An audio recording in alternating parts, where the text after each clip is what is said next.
In the pre-dawn darkness of a spring morning 2,500 years ago, when mist rose from the Naranjara River and the air carried the scent of jasmine and awakening earth, when the world balanced on the edge between night and day, as if holding its breath in anticipation of some momentous revelation in that liminal hour, a man named Siddhartha Gautama sat beneath the spreading branches of a piebald tree and achieved an understanding so profound, so transformative, that it would illuminate the path to liberation from suffering for countless millions of human beings across the centuries that followed. What you are about to hear is nothing less than a complete journey through the philosophical universe that emerged from that moment of awakening, a universe of ideas so deep and practical, so psychologically astute and spiritually liberating, that they remain as relevant today as they were in ancient India. These are not mere abstract concepts to be debated in academic halls, but profound insights into the nature of consciousness, suffering, and liberation that can transform your understanding of what it means to be human. The Buddha, for that, is what Siddhartha became in that moment of awakening. The awakened one was not a god or prophet claiming divine revelation, but a human being who had penetrated to the deepest truths about existence through careful observation, rigorous mental training, and unflinching honesty about the realities of life and death. His insights emerged not from mystical visions or supernatural inspiration, but from the kind of clear seeing that becomes possible when the mind is freed from the distortions of craving, aversion, and ignorance. Tonight, as you rest in the darkness and allow these ancient wisdoms to wash over your consciousness like gentle waves upon a moonlit shore, you will discover teachings that can transform not just your understanding of philosophy, but your actual experience of living.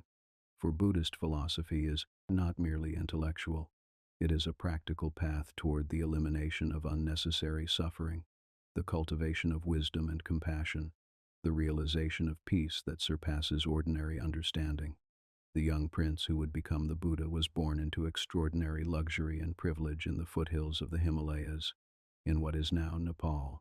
His father, King Suddhodana, surrounded him with every possible pleasure and protection, shielding him from the harsh realities that characterize ordinary human existence. Palace walls enclosed gardens of perpetual spring where no flowers wilted, no leaves fell, where youth and beauty seemed eternal and untouched by time. But no walls, however high, can forever exclude the fundamental facts of human existence. When Siddhartha finally ventured beyond his protected realm, he encountered what Buddhist tradition calls the four sights that would shatter his comfortable assumptions about the nature of life. An old man, bent and frail, revealed the reality of aging that comes to every human body. A sick person, wasted by disease, showed the vulnerability that lurks within every moment of apparent health. A corpse demonstrated the inevitability of death that awaits every living being. And finally, a wandering ascetic, peaceful despite having renounced worldly pleasures, suggested that there might be a path beyond the cycle of suffering that seemed to define ordinary existence.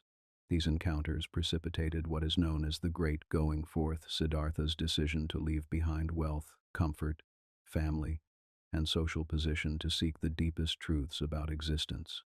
This was not the impulsive rebellion of youth, but the mature recognition that no amount of pleasure or security could provide lasting satisfaction as long as the fundamental problems of aging, sickness, and death remained unsolved. For 6 years, Siddhartha pursued the most extreme forms of spiritual practice available in his time. He studied with renowned teachers, mastered advanced meditation techniques, subjected his body to severe austerities that brought him to the very brink of death. He became, by all accounts, one of the most accomplished spiritual practitioners of his generation. Yet still, the deepest questions remained unanswered. Still, the promised liberation from suffering remained elusive. It was then, weakened by years of extreme asceticism, yet with his mind sharpened by intense spiritual discipline, that Siddhartha made the crucial decision that would lead to his awakening. Abandoning both the luxury of his youth and the extremes of ascetic practice, he chose what he would later call the middle way, a path that neither indulged in sensual pleasure nor tortured the body, but sought the conditions most conducive to clear seeing and deep understanding. Accepting nourishment from a village woman named Sujata, Siddhartha regained his physical strength. Then, with calm determination, he seated himself beneath the Bodhi tree with a resolve that would not be shaken until he had penetrated to the ultimate truths about existence. Let only my skin and sinews and bones remain, he vowed, and let my flesh and blood dry up, but I will not move from this seat until I have attained the supreme enlightenment. What happened in the hours that followed through that long night of spiritual struggle and ultimate breakthrough has been described in countless ways across different Buddhist traditions. Some accounts speak of dramatic confrontations with Mara, the personification of temptation and spiritual obstruction. Others focus on the progressive deepening of meditative states that led to increasingly profound insights into the nature of reality. But beneath all the mythological elaborations and cultural variations lies a simple yet revolutionary recognition. Siddhartha saw with perfect clarity how suffering arises in the human mind, how it perpetuates itself through unconscious mental processes, and how it can be brought to a complete and permanent end through the cultivation of wisdom and the elimination of the mental factors that create and sustain it. This seeing was not theoretical understanding but direct perception, as immediate and undeniable as the sensation of heat from fire or wetness from water. In that moment of awakening, the Buddha did not simply learn about liberation from suffering. He became liberation from suffering. The very structure of his consciousness was permanently transformed, freed from the compulsive patterns that had previously driven it, established in a peace that could never again be disturbed by the changing circumstances of external life. But perhaps most remarkably, this awakening revealed not just the possibility of individual liberation, but the fundamental interconnectedness of all existence. The Buddha saw how all phenomena arise in dependence upon causes and conditions, how nothing exists in isolation or independence, how the boundaries we draw between self and other, between subject and object, between this and that, are conventional constructions rather than ultimate realities. This vision of interdependence would become one of the most profound and distinctive insights of Buddhist philosophy, the understanding that everything is connected to everything else in an infinite web of mutual causation, that our individual liberation is inseparably connected to the liberation of all beings, that wisdom and compassion are not separate virtues but two aspects of the same enlightened awareness. Tonight, we will explore 8 great territories of Buddhist philosophical understanding, each one building upon the others to create a complete map of the spiritual journey from suffering to liberation. We will begin with the Four Noble Truths, the Buddha's foundational diagnosis of the human condition, and his prescription for its ultimate cure. We will examine the law of karma and rebirth, the teaching of NoSelf, the MiddleWay, the Eightfold Path, the cultivation of mindfulness, loving-kindness and compassion, and finally, the ultimate goal of Nirvana. As you allow these ancient teachings to accompany you into the deeper states of consciousness that precede sleep, remember that they come to you not as dogmas to be believed, but as hypotheses to be tested, not as commands from external authority, but as invitations to discover for yourself the truths they point toward. Number, Part 1. The Four Noble Truths, the foundation of all understanding. In the deer park at Sarnath, where gentle animals grazed peacefully among ancient trees, and the air carried the soft sounds of wind through leaves and distant temple bells, where seekers had gathered for centuries to contemplate the deepest questions of existence, the Buddha delivered his first teaching after achieving enlightenment, a teaching so fundamental, so practical, so universally applicable that it would become known as the foundation of all Buddhist understanding, the Four Noble Truths. These truths are called noble, not because they are lofty or idealistic, but because they represent the kind of clear seeing that characterizes noble or awakened consciousness, consciousness that perceives reality without the distortions created by wishful thinking, denial, or spiritual bypassing. They offer a diagnosis of the human condition that is simultaneously compassionate and unflinchingly honest, a prescription for healing that acknowledges both the depth of our suffering and the genuine possibility of its complete resolution. Like a skilled physician, the Buddha began not with philosophical speculation or mystical proclamations, but with careful observation of the symptoms that bring patients to seek healing. The first noble truth is the truth of dukkha, usually translated as suffering, but encompassing a much broader range of unsatisfactory experiences that characterize ordinary unenlightened existence. Dukkha includes the obvious forms of suffering that every human being encounters: physical pain, illness, aging, death, grief, loss, disappointment, fear, anxiety, depression. But it also includes more subtle forms of dissatisfaction that we often don't recognize as suffering: the restlessness that drives us constantly toward new experiences, the boredom that arises when stimulation is removed, the underlying anxiety that accompanies even our happiest moments because we know they cannot last. Most fundamentally, dukkha refers to the basic unsatisfactoriness of conditioned existence, the fact that nothing we can achieve, acquire, or experience through ordinary means can provide lasting fulfillment. Even our greatest pleasures are tinged with impermanence. Even our deepest loves are shadowed by the inevitability of separation. Even our proudest accomplishments eventually fade into memory, and then into oblivion. This first truth is not intended to promote pessimism or despair, but to encourage honest acknowledgement of realities we typically prefer to avoid. Most of us spend enormous energy trying to escape from or deny the basic facts of human vulnerability. We seek security in wealth, relationships, achievements, beliefs, experiences, anything that promises to protect us from life's inevitable uncertainties and losses. But the Buddha observed that this very seeking for escape from vulnerability creates additional layers of suffering. When we base our happiness on external conditions that are inherently unstable, we create a situation where suffering is inevitable. When external conditions are favorable, we suffer from anxiety about losing them. When they are unfavorable, we suffer from the gap between our circumstances and our desires. When they are neutral, we suffer from boredom and the restless search for more stimulating experiences. This analysis leads directly to the second noble truth, the truth of the origin of suffering. According to Buddhist understanding, suffering does not arise randomly or as punishment for moral failures, but from specific mental processes that can be understood and eventually eliminated.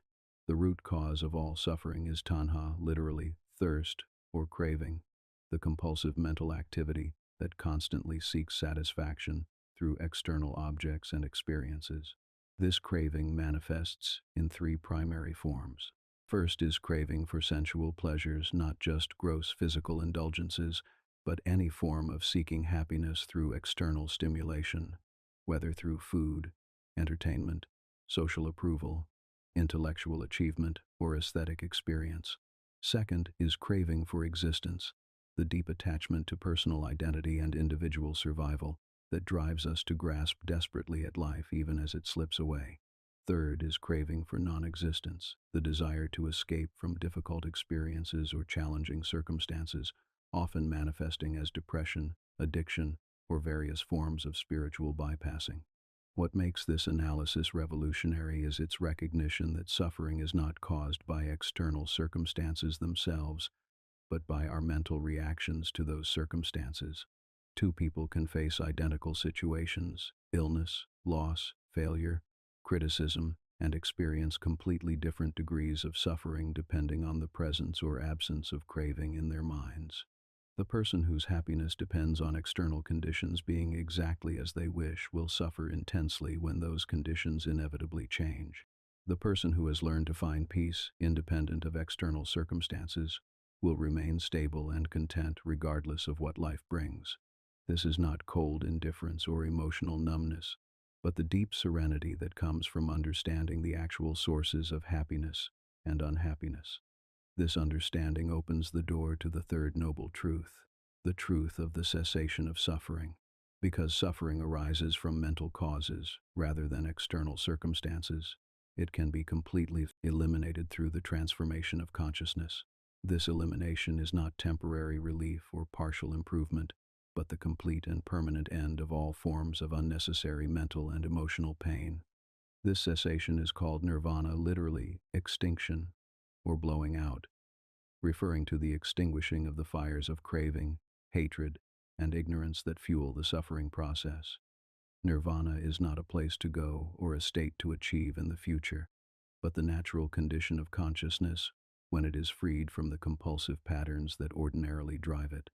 The Buddha was emphatic that this liberation is not merely theoretical, but practically achievable by anyone willing to undertake the necessary training. He had realized it himself, had taught many others to realize it, and had developed systematic methods for cultivating the mental qualities that make such realization possible. Nirvana represents not escape from human life, but the fulfillment of human potential, not the destruction of consciousness, but its purification and perfection. This brings us to the fourth noble truth, the truth of the path to the cessation of suffering. Liberation from suffering is not achieved through wishful thinking, blind faith, or divine intervention, but through systematic cultivation of wisdom, ethical conduct, and mental discipline. This path is called the Noble Eightfold Path, and it provides detailed, practical guidance for every aspect of spiritual development. The path consists of 8 interconnected practices: right understanding, right intention, right speech, right action, right livelihood, right effort, right mindfulness, and right concentration. These are not moral commandments imposed from outside, but natural principles that describe how consciousness functions most harmoniously and effectively. Right in this context does not mean morally correct according to conventional standards, but skillful or conducive to liberation. Right understanding means seeing reality as it actually is rather than through the distortions of ignorance and wishful thinking. Right intention means orienting our mental energy toward liberation rather than toward the endless pursuit of worldly satisfactions that can never provide lasting fulfillment. The genius of this path lies in its recognition that lasting change requires transformation at every level of human functioning. Ethical behavior creates the external conditions that support mental peace. Mental training creates the internal stability that supports wisdom development. Wisdom eliminates the ignorance that generates unethical behavior and mental disturbance. Each aspect supports and strengthens the others in an upward spiral toward complete liberation.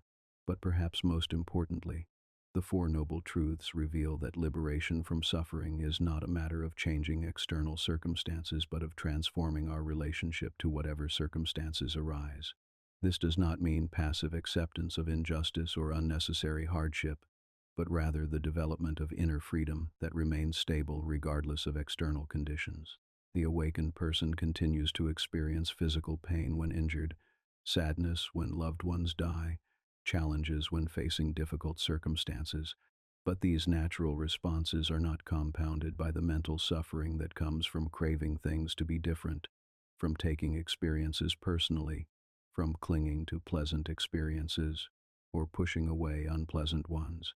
This transformation of relationship to experience creates what might be called psychological invulnerability, not because difficult experiences no longer occur, but because the mind no longer generates additional suffering in response to them. Pain is inevitable in human life, but suffering is optional. Circumstances will always be changing, but peace can be found that is independent of circumstances. As we rest here in the quietude of night, allowing these profound truths to settle into consciousness like seeds planted in fertile soil, we might reflect on our own experience of suffering and its causes. How much of our unhappiness comes from external circumstances themselves, and how much from our mental reactions to those circumstances? How often do we create additional suffering through resistance to what is already happening, through craving for things to be different than they are? The Buddha's diagnosis of the human condition is not meant to discourage us, but to empower us. By understanding the actual mechanisms that create and perpetuate suffering, we gain the possibility of intervening in those mechanisms. of interrupting the automatic patterns that generate unnecessary pain, of discovering the peace that is our birthright as conscious beings. Number. Part 2. The Web of Karma, Actions Rippling Through Time. In the vast expanse of Buddhist cosmological understanding, where time flows not in the linear progression familiar to Western thought, but in great cycles of cosmic arising and dissolution, where individual existence spans not a single lifetime but countless rebirths across eons of spiritual evolution, where every action sends ripples through the fabric of reality that return to their source in ways both immediate and remote. In this magnificent and sometimes overwhelming vision of existence, the law of karma provides the ethical foundation that makes spiritual progress both possible and inevitable. Karma, perhaps the most misunderstood concept in all of Buddhist philosophy, is neither fate, nor punishment, nor cosmic bookkeeping, but simply the recognition that actions have consequences, that consciousness shapes itself through its choices, that every moment of intention and volition contributes to the ongoing creation of personal and collective reality in ways that extend far beyond our ordinary perception or imagination. The word karma itself means simply action or deed, refers specifically to intentional action, the mental volition that precedes and accompanies physical and verbal behavior. A movement without conscious intention, such as a reflex or an involuntary gesture, may have physical consequences but does not generate karmic results. It is the quality of mind behind actions, the intentions that motivate behavior, the mental states that accompany choices, that determine their karmic significance. This emphasis on intention rather than external behavior makes Buddhist ethics fundamentally different from rule-based moral systems that focus primarily on conformity to prescribed codes of conduct. While Buddhism certainly recognizes that some actions are more skillful than others, that some behaviors lead to beneficial results while others generate harm, the crucial factor in determining karmic consequences is always the mental state from which actions arise.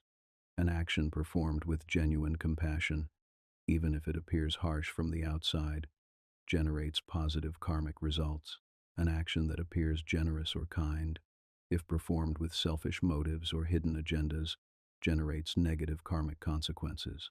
This is why Buddhist training focuses so intensively on the purification of motivation, on the cultivation of genuine wisdom and compassion that naturally express themselves in beneficial behavior. The operation of karmic law unfolds across 3 time periods: past, present, and future. Our present circumstances, our physical appearance, mental capacities, emotional tendencies, social situations, opportunities and obstacles are understood to be the result of actions performed in previous lifetimes. Our present choices and mental states are creating the conditions we will experience in future lifetimes. And our immediate moment-to-moment experience is being shaped by the karmic seeds we planted through past actions in this very lifetime. This temporal complexity means that karmic results rarely appear immediately or in obvious causal relationships.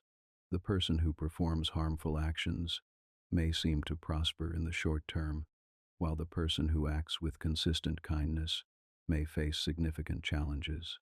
This apparent injustice puzzles many people and sometimes leads to cynicism about moral behavior or cosmic justice. But Buddhist understanding recognizes that karmic consequences unfold according to their own natural timing, which may span multiple lifetimes and depend upon the presence of appropriate conditions for their manifestation. Like seeds planted in soil, karmic potentials remain dormant until the right combination of circumstances allows them to sprout into actual experience. Some karmic results manifest quickly, within the same lifetime or even the same day as the actions that generated them. Others remain dormant for lifetimes, waiting for the appropriate conditions to bring them to fruition. Still others influence our experience in subtle ways that we may not recognize as consequences of our own past actions. This understanding of karma across multiple lifetimes raises complex questions about personal identity and continuity of consciousness. If there is no permanent, unchanging self that travels from one lifetime to another, what exactly experiences karmic consequences? How can someone be responsible for actions they performed in previous lifetimes that they cannot remember? Buddhist philosophy addresses these questions through sophisticated analyses of how consciousness perpetuates itself from moment to moment and from lifetime to lifetime without requiring a permanent, unchanging entity to serve as the carrier of karmic seeds. What continues is not a soul or self, but a stream of consciousness that carries the karmic imprints of previous actions forward into new circumstances and conditions. The moral implications of karmic understanding are profound and sometimes challenging to contemporary sensibilities. If our present circumstances result from our own past actions, does this mean that people who suffered deserve their suffering? Should we refrain from helping those in need because their difficulties are karmic consequences that they must experience? These questions reveal fundamental misunderstandings of how karmic law actually functions and what responses it calls for.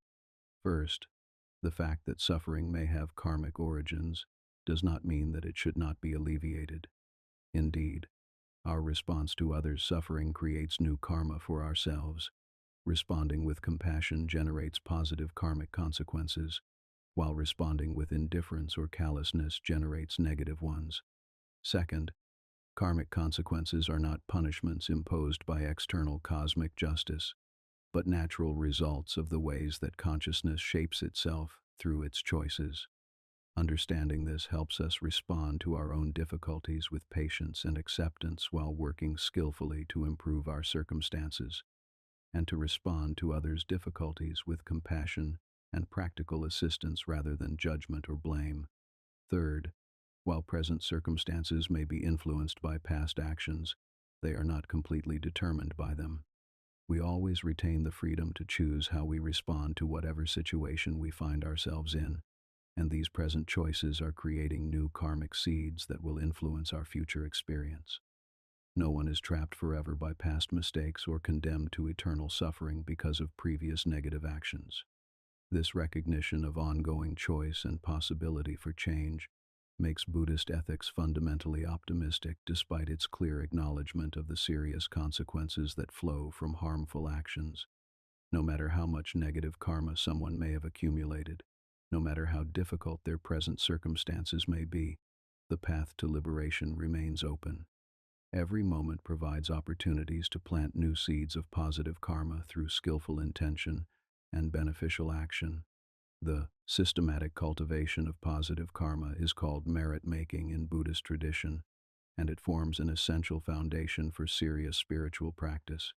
Merit is generated through three primary categories of beneficial action: generosity, ethical conduct, and mental cultivation or meditation. Generosity includes not only material giving but also the sharing of time, energy, knowledge, and emotional support with others.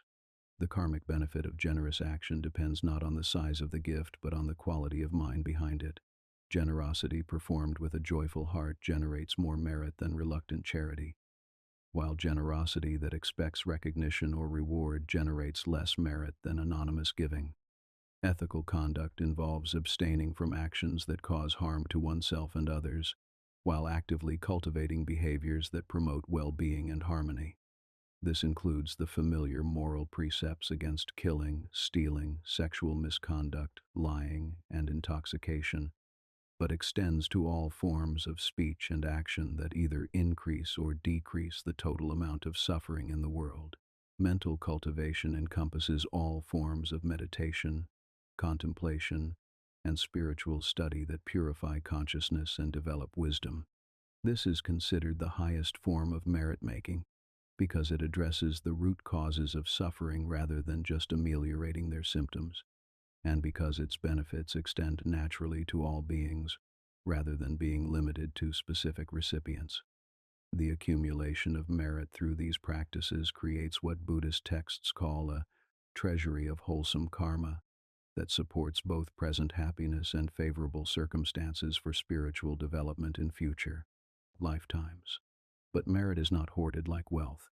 It is most beneficial when it is dedicated or transferred to the welfare of all beings, including those who may be experiencing the results of negative karma.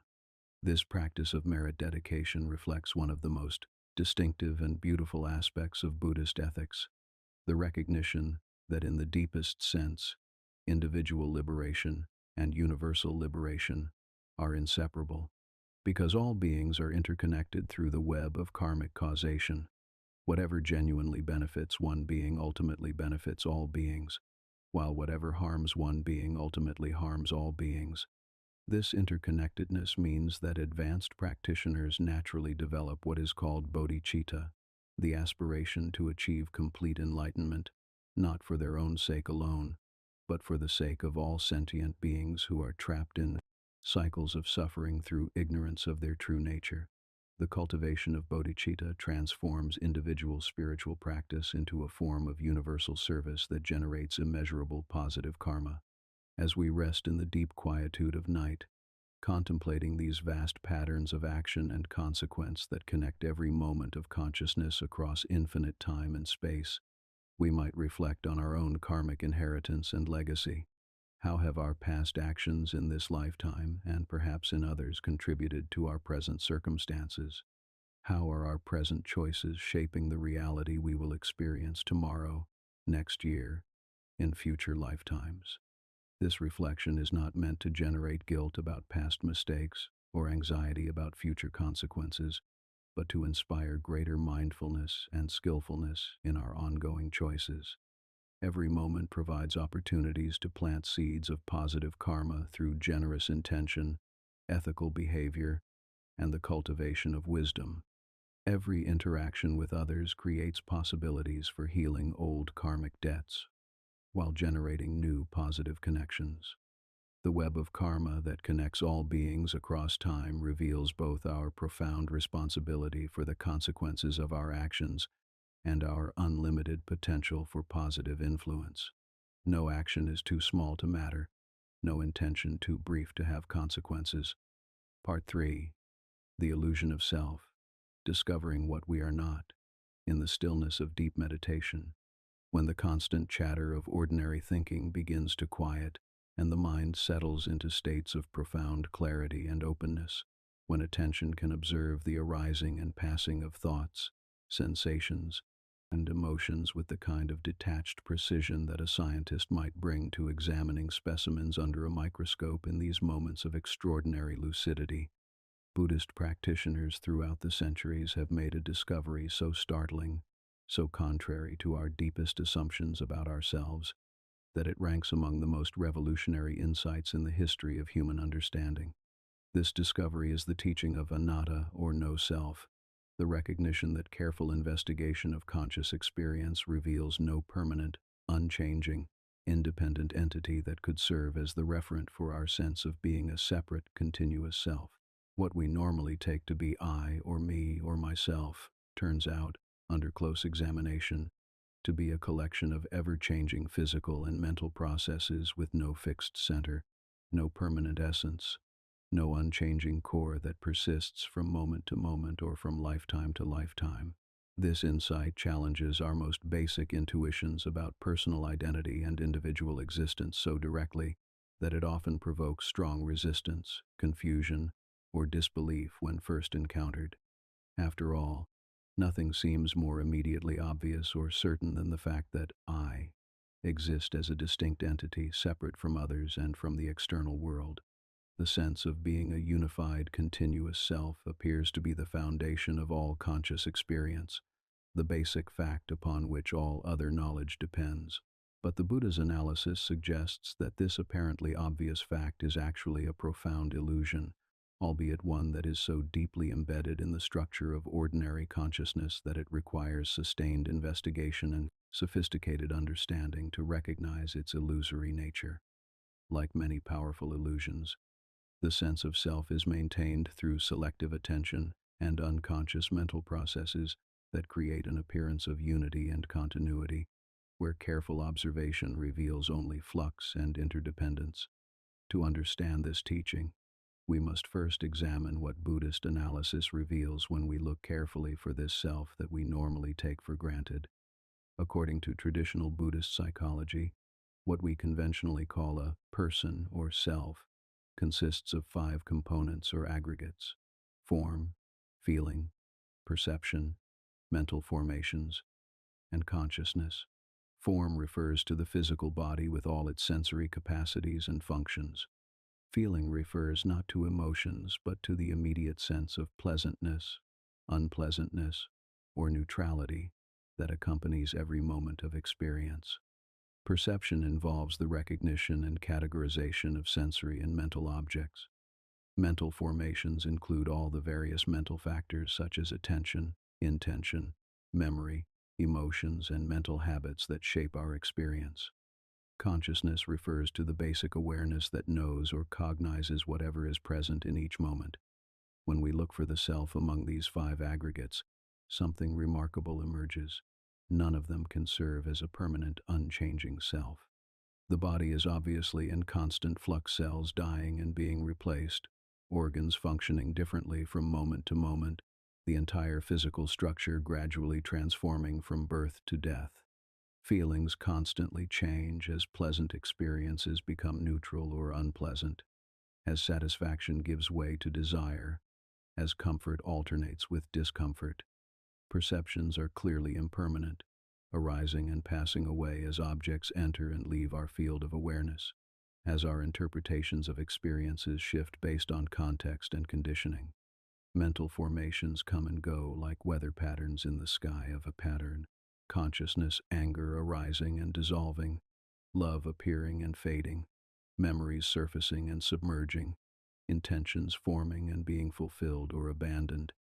Even consciousness itself, which might seem like a candidate for permanent selfhood, reveals itself under careful examination to be a process rather than an entity, a flowing stream of awareness rather than a fixed observer standing apart from what is observed.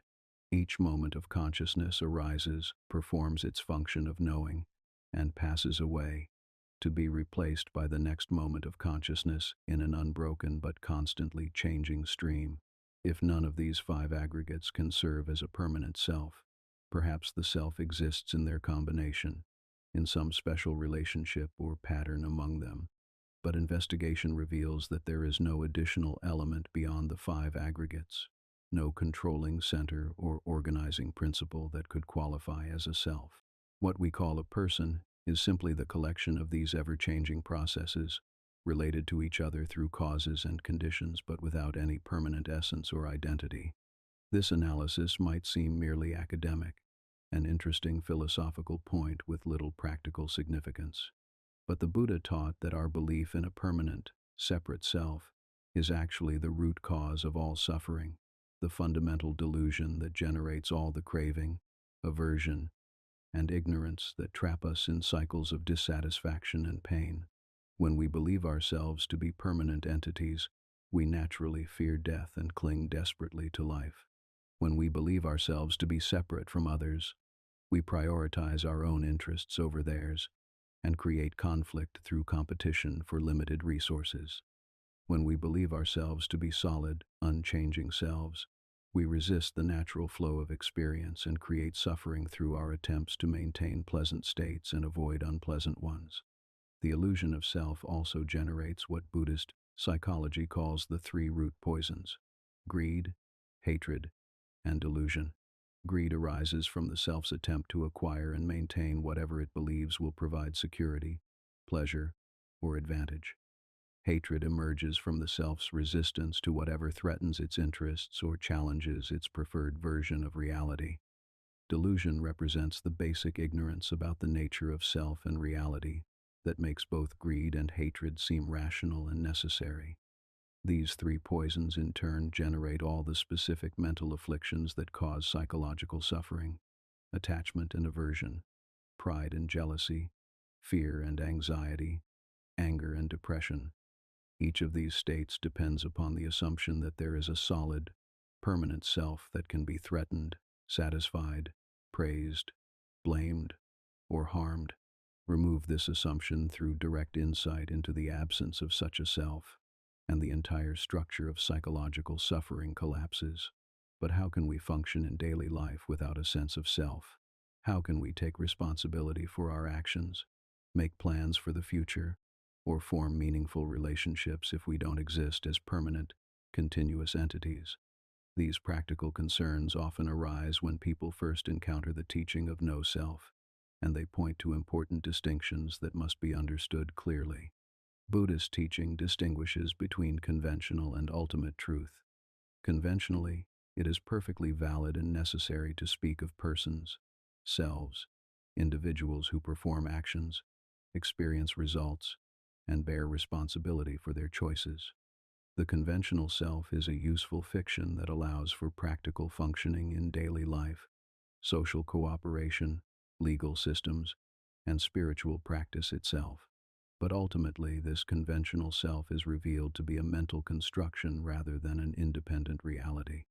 It exists in the same way that a rainbow exists as a vivid appearance that emerges from the interaction of causes and conditions, but that has no existence apart from those causes and conditions. Understanding this difference between conventional and ultimate truth prevents the nihilistic extreme of denying the practical reality of persons and the eternalist extreme of believing in permanently existing souls or selves. We can function effectively on the conventional level while maintaining wisdom about the ultimate nature of reality, just as we can appreciate the beauty of a rainbow while understanding the physical processes that create it. This understanding of no self has profound implications for spiritual practice. If there is no permanent self to be enlightened, what does awakening actually mean? If there is no fixed entity that experiences liberation, who or what becomes liberated? These questions point toward some of the most subtle and profound aspects of Buddhist realization. The answer is that liberation involves the dissolution of the illusion of selfhood rather than the enlightenment of a self. What we normally take to be the self is revealed to be a collection of causes and conditions, and when the causes of suffering are eliminated, the effects of suffering naturally cease. There is no one who becomes enlightened, but enlightenment, the absence of ignorance, craving, and aversion manifests naturally when the conditions that support it are present. This process is sometimes compared to the clearing of a muddy pond. When the causes of muddiness are removed and the water is allowed to settle, clarity appears naturally. The clarity was not created or added from outside, it is the natural state of water when obscurations are absent. Similarly, the peace and wisdom of enlightenment are not attainments gained by a self, but the natural condition of consciousness when the illusions and mental afflictions that normally obscure it are dissolved. This dissolution of the sense of self does not result in unconsciousness, numbness, or the absence of experience. Rather, it allows for a more open, fluid, and responsive way of engaging with life. Without the constant need to protect, maintain, and satisfy a separate self, consciousness becomes more available for genuine compassion, spontaneous wisdom, and effortless action that serves the well-being of all beings. The person who has realized no self continues to function in daily life, but without the anxiety, defensiveness, and self-centered motivation that characterize ordinary experience. They can use the conventional designation of self when it is practically useful while remaining free from identification with any fixed identity or role. This freedom from self-identification extends to all aspects of experience. Without a solid sense of being a particular type of person with fixed characteristics and limitations, consciousness becomes more flexible and creative. Without attachment to maintaining a consistent self-image, there is more openness to growth, change, and learning. Without the need to defend a separate self against others, relationships become more harmonious and authentic. The realization of no self also reveals the profound interconnectedness of all existence. When the boundaries that seem to separate self from other are recognized as mental constructions rather than ultimate realities, the artificial divisions between my welfare and your welfare, between my liberation and your suffering, naturally dissolve. What remains is an immediate recognition of the interdependence of all beings and a spontaneous compassion that arises from this recognition. This understanding of interconnectedness is not merely philosophical but immediately practical. When we recognize that our well-being is inseparably connected to the well-being of others, selfish behavior becomes as irrational as deliberately injuring our own body. When we understand that all beings are equally free from permanent selfhood, the hierarchies and competitions that create social conflict lose their foundation. The investigation of no-self also reveals the fluid, process-like nature of all experience. Without a fixed reference point of selfhood, consciousness is recognized as a flowing river rather than a solid object, a verb rather than a noun, a continuous becoming rather than a static being. This recognition allows for a more dynamic and flexible engagement with the constant change that characterizes all conditioned existence. Rather than resisting change in order to maintain a familiar sense of self, consciousness can flow harmoniously with whatever transformations are occurring. Rather than clinging to pleasant experiences in an attempt to solidify them, awareness can appreciate their beauty while allowing them to pass naturally. Rather than pushing away difficult experiences to protect a vulnerable self, consciousness can meet challenges with stability and wisdom. As we rest in the deep silence of night, allowing these insights about the nature of selfhood to penetrate our understanding like morning light, gradually illuminating a landscape, we might gently investigate our own sense of being a solid, permanent self. Where exactly is this I that we normally take for granted? Is it located in the body, in thoughts, in feelings, in the sense of being aware? When we look directly for the self in meditation or quiet contemplation, what do we actually find? Perhaps we discover a sense of witnessing or observing, but when we look for the witness, we find only witnessing. Perhaps we find a stream of thoughts and images, but when we look for the thinker, we find only thinking. Perhaps we find sensations and feelings, but when we look for the experiencer, we find only experiencing. This investigation is not meant to create philosophical doubt or existential anxiety, but to open us to the profound peace and freedom that become available when consciousness is no longer contracted around the illusion of being a separate, permanent self. This peace does not depend on external circumstances because there is no solid self that could be threatened by changing conditions.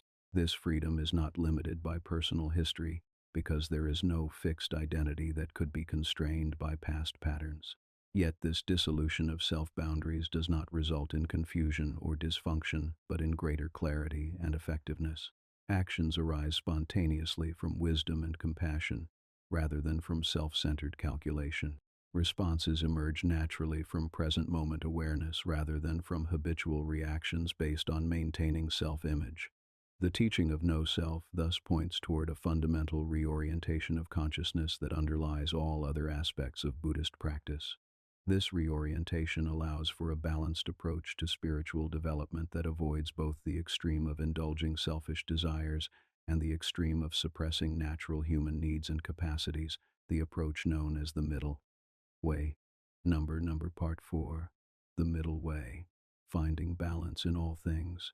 In the heat of the Indian summer, when the sun blazes with such intensity that even the hardiest ascetics seek shelter beneath spreading trees, when the very air shimmers with waves of heat that distort vision and challenge endurance, when the natural world itself seems to counsel moderation and the wise conservation of energy, it was in such conditions that the future Buddha, weakened by years of extreme ascetic practices, made a discovery that would revolutionize spiritual methodology for millennia to come. Siddhartha had spent 6 years subjecting his body to the most severe austerities known to the spiritual seekers of his time. He had reduced his food intake to single grains of rice, had held his breath until he nearly lost consciousness, had exposed himself to extremes of heat and cold, had practiced forms of self-mortification so intense that his body became emaciated and his mind clouded by the constant struggle against physical pain and deprivation. According to traditional accounts, his ribs protruded like the rafters of an old house. His eyes sunk deep into their sockets, like stars reflected in the bottom of a deep well. His skin became dark and withered like a bitter gourd left too long in the sunday. He had achieved everything that the ascetic path promised to deliver: complete mastery over bodily desires, total detachment from sensual pleasures, absolute dedication to spiritual goals above all worldly concerns. Yet, despite these extraordinary achievements in self-discipline and renunciation, the deepest questions remained unanswered. The promised liberation from suffering remained elusive. The peace that was supposed to emerge from the complete suppression of desire had not manifested. Instead, Siddhartha found his mind increasingly clouded by the physical weakness that extreme asceticism had created, less capable rather than more capable of the clear seeing that spiritual awakening required. It was at this crucial juncture that he remembered an experience from his childhood, a moment of spontaneous meditative absorption that had occurred while he was simply sitting quietly beneath a tree, watching his father's workers plow a field.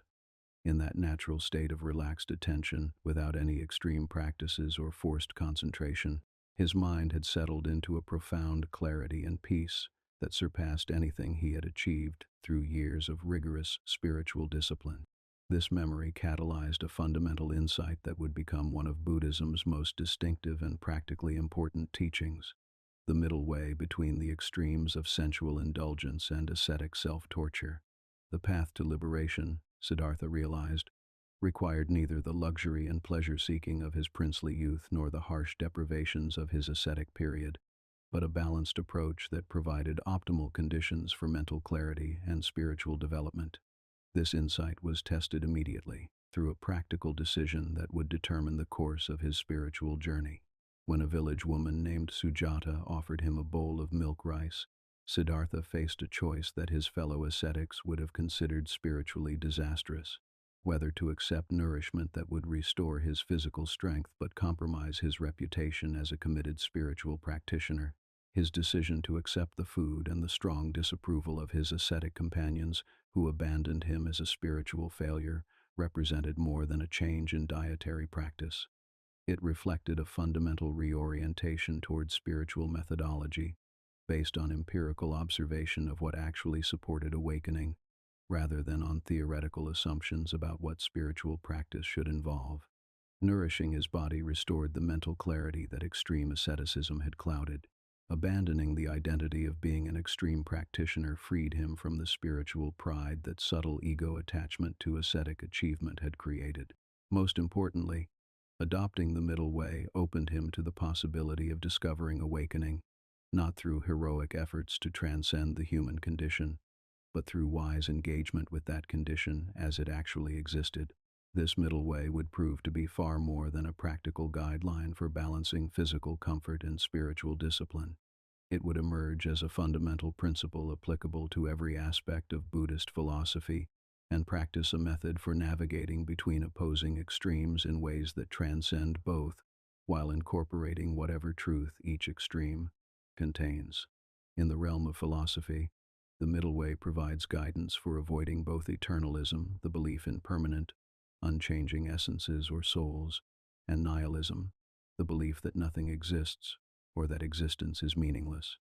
Buddhist analysis reveals that phenomena neither exist in the solid, permanent way that eternalism suggests, nor are they completely non-existent in the way that nihilism claims. Instead, they exist interdependently, arising and passing away in dependence upon causes and conditions. This middle position between existence and non-existence is sometimes called dependent origination, or interdependent arising, the understanding that all phenomena arise not through their own independent power, nor through complete randomness, but through the coming together of appropriate causes and conditions. A seed becomes a tree not because it contains some permanent essence of treeness that unfolds inevitably, but because soil, water, sunlight, and countless other factors interact in ways that support the arising of tree form and tree function. Similarly, human beings exist not as permanent souls that inhabit temporary bodies, but as dynamic patterns of causes and conditions: physical, mental, emotional, social, karmic, that create the appearance of continuity while remaining in constant flux. We are neither permanent selves that exist independently of our circumstances, nor random collections of unrelated events, but processes that arise interdependently and that can be influenced through skillful understanding and appropriate action. This philosophical middle way has profound implications for spiritual practice. If we exist as interdependent processes rather than fixed entities, then awakening involves not the liberation of a permanent self, but the optimization of the processes that constitute what we conventionally call a person. Spiritual development becomes a matter of creating conditions that support wise and compassionate mental states while eliminating conditions that generate suffering and confusion. In practical terms, this means that Buddhist training focuses neither on indulging every desire that arises, nor on suppressing all desires through forceful control. Instead, it emphasizes the cultivation of skillful desires, aspirations for liberation, compassion for all beings, joy in others, happiness, equanimity toward changing circumstances while gradually reducing unskillful desires through understanding, rather than violent suppression. The middle way also applies to the relationship between individual liberation and social engagement. One extreme would be pure self-focus, seeking only personal awakening while ignoring the suffering of others. The opposite extreme would be pure altruism, constantly serving others while neglecting one's own spiritual development. The middle way recognizes that individual awakening and service to others are interdependent. Genuine compassion flows naturally from wisdom, while engagement with others' suffering deepens and tests our understanding. This balance between self-development and service to others is embodied in the Bodhisattva ideal, the aspiration to achieve complete awakening not for oneself alone but for the benefit of all sentient beings.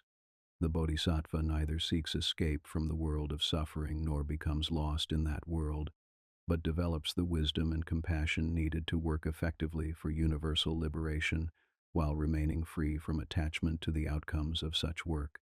In meditation practice, the middle way manifests as balanced effort, neither the lazy passivity that accomplishes nothing, nor the driven striving that creates additional mental tension. Right effort, one of the factors of the Noble Eightfold Path, involves learning to apply just the right amount of energy to whatever aspect of practice needs attention in each moment. Sometimes this means applying vigorous effort to overcome mental sluggishness or distraction. Sometimes it means relaxing excessive effort that has created mental rigidity or self-judgment. Always it means maintaining the kind of alert, patient attention that can recognize what is needed in present circumstances, rather than applying the same approach regardless of conditions. This principle of balanced effort extends beyond formal meditation to encompass all aspects of spiritual development. In studying Buddhist teachings, for example, the middle way would avoid both lazy indifference to understanding and obsessive intellectualization that replaces direct experience with conceptual knowledge. In cultivating ethical conduct, it would avoid both moral laxity and rigid perfectionism that creates guilt and judgment. The middle way also provides guidance for navigating the relationship between tradition and innovation, between following established spiritual methods and adapting them to contemporary circumstances. One extreme would be fundamentalist adherence to traditional forms, regardless of their effectiveness in current conditions. The opposite extreme would be constant innovation that loses connection with the accumulated wisdom of previous generations. Buddhist history demonstrates a continuous process of cultural adaptation as the teachings spread from India to Southeast Asia, East Asia, Tibet, and now to Western countries. Each culture has emphasized different aspects of Buddhist practice while maintaining the essential insights about suffering, its causes, and the path to liberation. This adaptability reflects not compromise with Buddhist principles but their skillful application according to the middle way.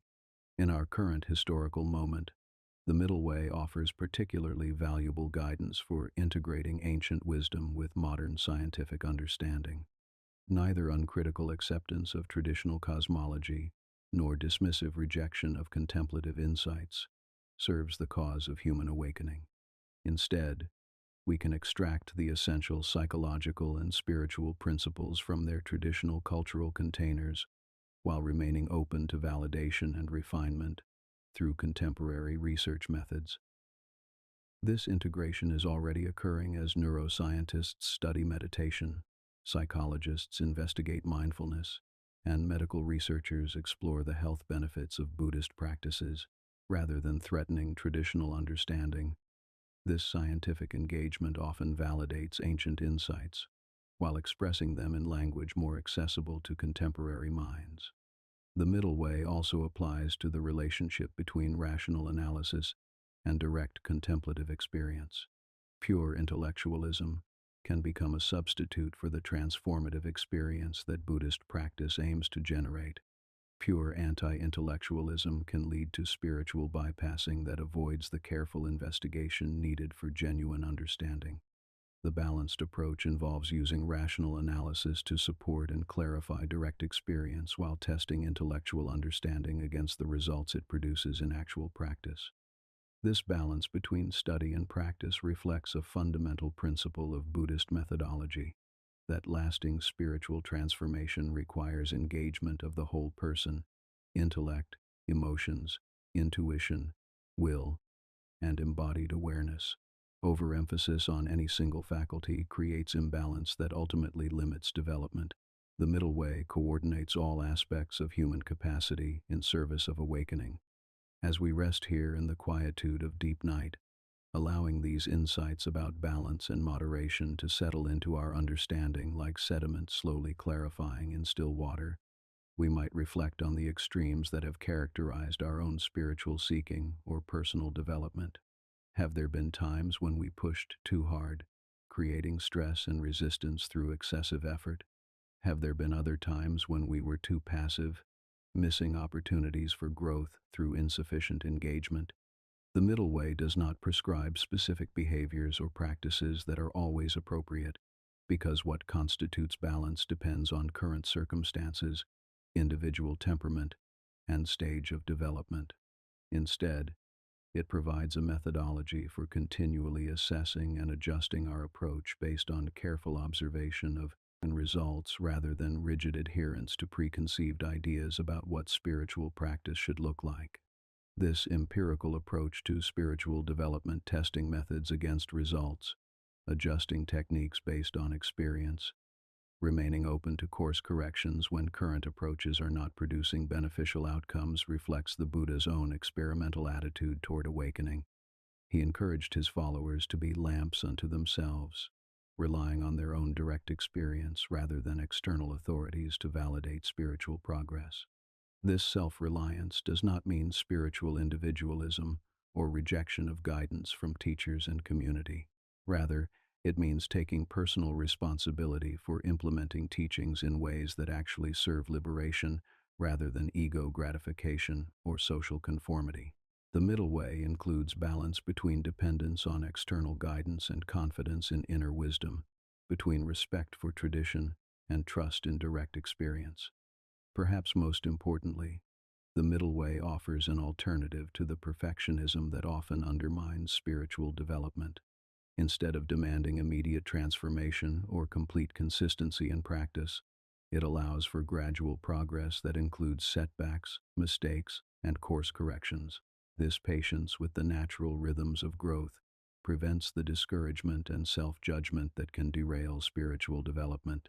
The path of awakening, like the Buddha's own journey, involves continuous fine-tuning rather than dramatic leaps from ignorance to enlightenment. Each day provides opportunities to apply the middle way in small choices: how much to eat, how long to meditate, how seriously to take our thoughts and emotions, how to balance solitude with social engagement, how to respond to success and failure with equal equanimity. These seemingly ordinary applications of the middle way create the conditions within which extraordinary transformation becomes possible. Like a river that cuts through stone, not through force, but through persistent, gentle pressure, the consistent application of balanced wisdom gradually dissolves the mental habits and emotions. Part 5. The Noble Eightfold Path, the complete guide to liberation. In the soft golden light of late afternoon, when shadows grow long and the air begins to cool after the heat of the day, when the quality of light itself seems to invite contemplation, and the pace of life naturally slows toward the reflective quiet of evening, it was in such a moment that the Buddha, having achieved the perfect awakening that had eluded him through years of intense seeking, first articulated the systematic path that could lead others to the same liberation he had discovered.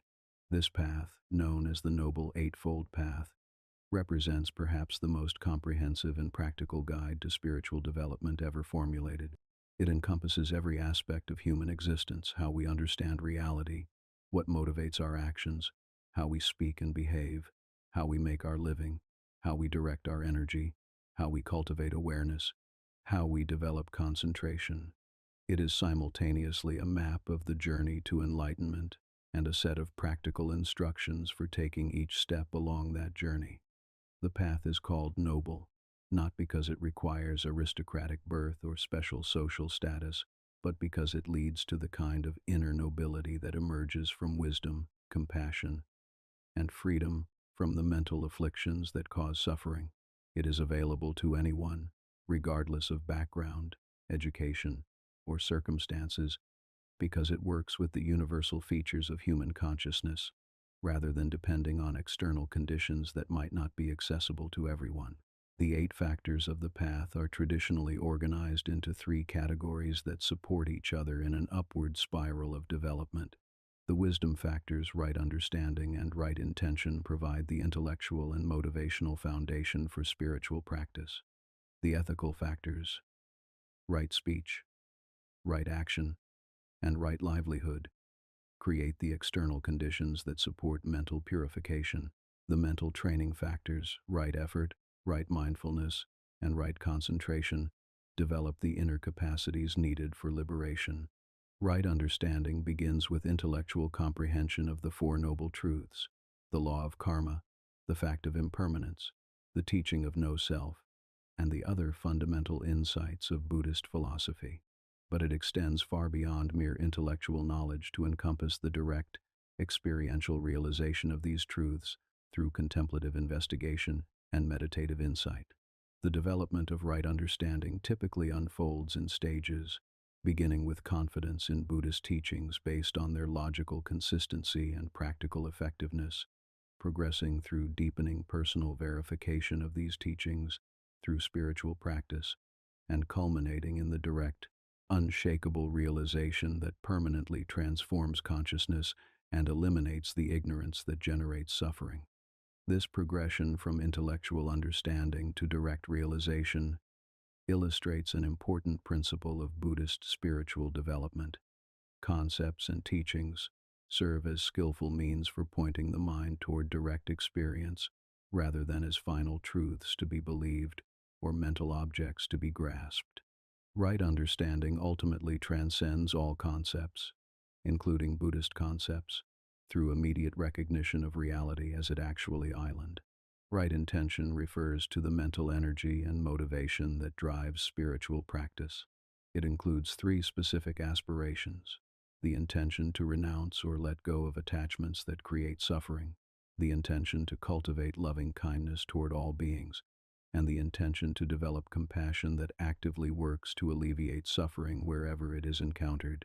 These intentions are not merely emotional preferences or temporary states of mind, but fundamental reorientations of consciousness that gradually transform all aspects of thought, feeling, and behavior. The intention to renounce does not mean rejecting the world or suppressing natural human needs, but rather letting go of the compulsive craving that turns normal desires into sources of suffering. The intention of loving kindness involves the gradual expansion of genuine care and goodwill from those closest to us to include all sentient beings without exception. This expansion occurs not through forced emotional manipulation, but through the natural development of wisdom that recognizes the interconnectedness of all life and the ultimate futility of trying to secure happiness at others' expense. The intention of compassion motivates not just emotional sympathy for others' suffering, but practical engagement with the work of alleviating that suffering through whatever means are available. This compassionate intention becomes the driving force behind ethical behavior, generous giving, patient teaching, and all other activities that serve the welfare of beings.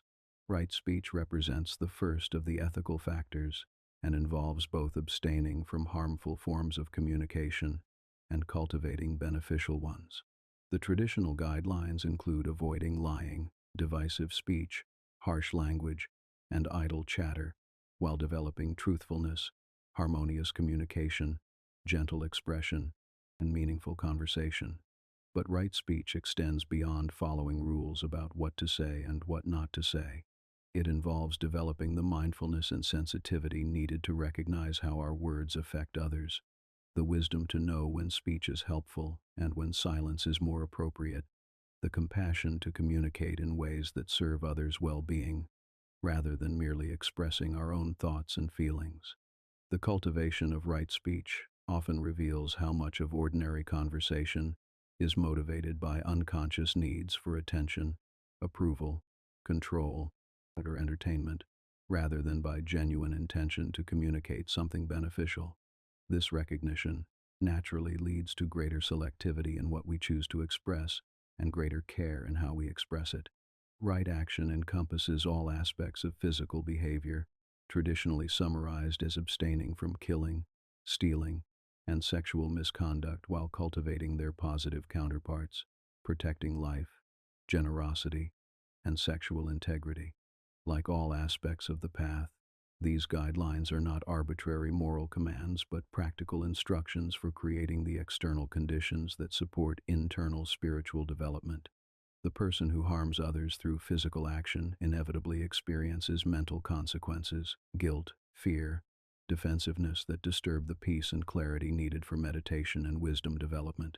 Conversely, the person who consistently acts in ways that protect and benefit others naturally develops the mental qualities of kindness, confidence, and openness that support spiritual progress. Right action also includes attention to the broader consequences of our behavior, how our consumption patterns affect the environment, how our lifestyle choices impact others, how our daily activities either contribute to or alleviate the total amount of suffering in the world. This expanded understanding of ethical action reflects the interconnectedness that wisdom reveals and the universal compassion that awakening naturally generates. Right livelihood extends ethical considerations to how we earn our living and support ourselves materially. The traditional guidelines warn against occupations that directly harm others trading in weapons, living beings, meat, alcohol, or poison, but the principle applies more broadly to any form of work that conflicts with the values and mental states that spiritual practice seeks to cultivate. The ideal of right livelihood does not require everyone to become monks or nuns, but it does call for honest reflection on whether our work serves the common good or merely our personal advancement, whether it contributes to human flourishing or merely to economic activity, whether it supports the development of wisdom and compassion or reinforces the greed, hatred, and delusion that cause suffering. For many people in complex modern economies, perfect alignment between livelihood and spiritual values may be impossible to achieve immediately. Right livelihood then becomes an aspiration and a direction for gradual change, rather than an absolute standard that generates guilt about current circumstances. Right effort represents the energetic factor that powers all other aspects of the path. It involves four specific applications: preventing unwholesome mental states from arising, eliminating unwholesome states that have already arisen, cultivating wholesome mental states that have not yet developed, and maintaining and strengthening wholesome states that are already present. This systematic approach to mental cultivation recognizes that spiritual development requires active participation rather than passive waiting for grace or spontaneous transformation. At the same time, right effort must be balanced, neither so weak that no progress occurs, nor so intense that it creates additional mental tension and resistance. The quality of effort that supports spiritual development is more like the steady strength of flowing water than the explosive force of dynamite. It persists consistently over time, adapts to changing circumstances, and works with natural mental processes rather than against them. Right mindfulness involves the systematic cultivation of clear, present moment awareness applied to four objects: the body, feelings, mind, and mental objects or phenomena. This practice, often called the four foundations of mindfulness, provides a comprehensive method for developing the kind of precise, stable attention that makes insight into the nature of reality possible. Mindfulness of the body includes awareness of breathing, physical postures, bodily sensations, and the various parts and functions of the physical form. This foundation helps establish attention in immediate, concrete experience rather than in abstract thinking or fantasy, while also revealing the impermanent, interdependent nature of embodied existence. Mindfulness of feelings involves observing the immediate sense of pleasantness, unpleasantness, or neutrality that accompanies every moment of experience. This practice reveals how suffering arises through our unconscious reactions to these basic feeling tones, and how liberation becomes possible through mindful non-reactivity to whatever feelings are present. Mindfulness of mind observes the various mental states and emotional conditions that arise and pass away in consciousness, concentration and distraction, clarity and confusion, calm and agitation, love and aversion. This foundation develops the capacity to relate to mental states as temporary visitors rather than as permanent aspects of identity. Mindfulness of mental objects investigates the various categories and patterns through which we organize and interpret experience, the five aggregates, the sense doors, the mental factors, and the stages of the spiritual path itself. This most subtle form of mindfulness practice leads directly to insight into the constructed nature of ordinary reality and the unconditioned awareness that underlies all mental activity. Right concentration refers to the systematic development of focused, unified states of consciousness that provide both immediate relief from mental turbulence and the stable foundation needed for liberating insight. The traditional progression involves 4 levels of absorption called jhanas, each characterized by specific mental qualities and degrees of meditative refinement. The first jhana combines sustained attention to a meditation object with the joy and happiness that come from mental unification. The second jhana involves letting go of conceptual thinking while maintaining the joy and happiness of concentrated awareness. The third jhana releases the mental excitement of joy while preserving a deeper, more stable happiness. The fourth jhana transcends even happiness to rest in perfect equanimity and crystal clear awareness. These concentrated states are not ends in themselves, but tools for developing the mental clarity and stability needed for insight practice. They provide direct experience of the peace and happiness that are available independent of external circumstances, while also creating optimal conditions for investigating the nature of consciousness and reality. The 8 factors of the path are not practiced sequentially, but developed simultaneously in a process of mutual reinforcement. Right understanding motivates right intention, which expresses itself through ethical conduct, which creates conditions for mental training, which deepens understanding in an upward spiral toward complete liberation. This integration of all aspects of human functioning, intellectual, motivational, behavioral, and contemplative, distinguishes the Buddhist path from approaches that focus exclusively on one dimension of development. The person following the Eightfold Path becomes increasingly coherent and integrated, with thoughts, intentions, words, actions, and states of consciousness all aligned in service of awakening. As we rest in the deep quietude of night, contemplating this complete guide to spiritual development, we might reflect on how these 8 factors apply to our own lives and circumstances. Which aspects of the path feel most natural and accessible to us currently? Which ones challenge us or reveal areas where our understanding or commitment could be strengthened? The beauty of the Eightfold Path lies not in its perfection as a theoretical system, but in its practical applicability to every aspect of human existence. Each factor can be cultivated gradually, according to our current capacity and circumstances, while contributing to the development of all other factors in a process that naturally unfolds toward complete liberation. The systematic cultivation of this path depends upon a quality of attention and awareness that must itself be developed through specific practices and techniques. This brings us to explore what may be the most distinctive and immediately practical aspect of Buddhist spiritual technology: the cultivation of mindfulness as a way of transforming ordinary experience into a vehicle for awakening. Number Part 6. The cultivation of mindfulness. Awareness as the key to freedom. In the quiet moments between sleeping and waking, when consciousness hovers in that liminal space where dreams fade and the external world slowly reassembles itself in awareness, when attention has not yet been captured by the day's concerns and remains soft, open, naturally present in these precious intervals of natural mindfulness, we glimpse the quality of awareness that Buddhist practice seeks to cultivate and maintain throughout all activities and circumstances. Mindfulness, perhaps more than any other Buddhist teaching, has found its way into contemporary culture, appearing in medical settings, educational programs, corporate training, psychological therapy, and countless self-help approaches. Yet this widespread adoption has sometimes diluted or misrepresented the profound transformative potential that mindfulness possesses when practiced within its original spiritual context. In Buddhist understanding, mindfulness is far more than a stress reduction technique or method for improving focus and productivity. Valuable as these applications may be, it is nothing less than the primary tool for investigating the nature of reality, for developing the kind of precise, stable awareness that can penetrate through the layers of habitual perception and mental conditioning to discover the deeper truths about consciousness and existence.